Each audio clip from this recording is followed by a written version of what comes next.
अगर ईरान ने F-35 lightning को सच में मार गिराया है तो ये सिर्फ एक मिलिट्री इंसिडेंट नहीं बल्कि पूरी दुनिया के डिफेंस सिस्टम के लिए एक गेम चेंजिंग मोमेंट बन सकता है। सोचिए, एक तरफ संयुक्त राज्य अमेरिका का सबसे एडवांस स्टेल्थ फाइटर जेट है और दूसरी तरफ ईरान की स्ट्रेटेजी।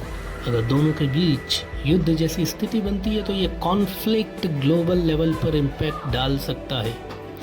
अब बात करते हैं हम F-35 लाइटनिंग के बारे में, जिसे अमेरिकी कंपनी लॉकहीड मार्टिन ने बनाया है।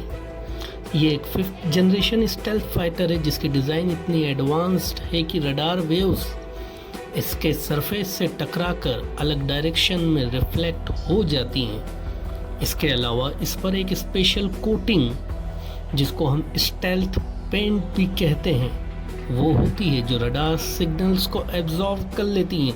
यानी एनिमी रडार के लिए लगभग ये जेट इनविजिबल बन जाता है। लेकिन कहानी यही इंटरेस्टिंग होती है। रिपोर्ट्स के मुताबिक ईरान ने ट्रेडिशनल रडार की जगह थर्मोडायनेमिक्स का कॉन्सेप्ट यूज़ किया है। F-35 जब उड़ता है तो मैसिव हीट जनरेट करता है और हर एयरक्राफ्ट की तरह थर्मल फुटप्रिंट जनरेट होती है। इसी हीट सिग्नेचर को ट्रैक करके टारगेट को लॉक किया जाता है।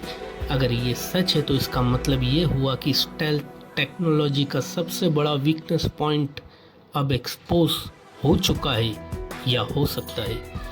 अगर ये डेटा चीन और रूस तक पहुंच गया तो फ्यूचर में F-35 जेट्स जैसे विमानों के लिए खतरा और भी बढ़ सकता है। एंड में बस इतना समझ लीजिए, ये सिर्फ एक जेट गिराने की बात नहीं है, बल्कि ये एक टेक्नोलॉजी वर्सेस टेक्नोलॉजी की जंग है, जहां पर स्टेल्थ वर्सेस डिटेक्शन का एक नया शुरू चैप्टर होता है या हो सकता है।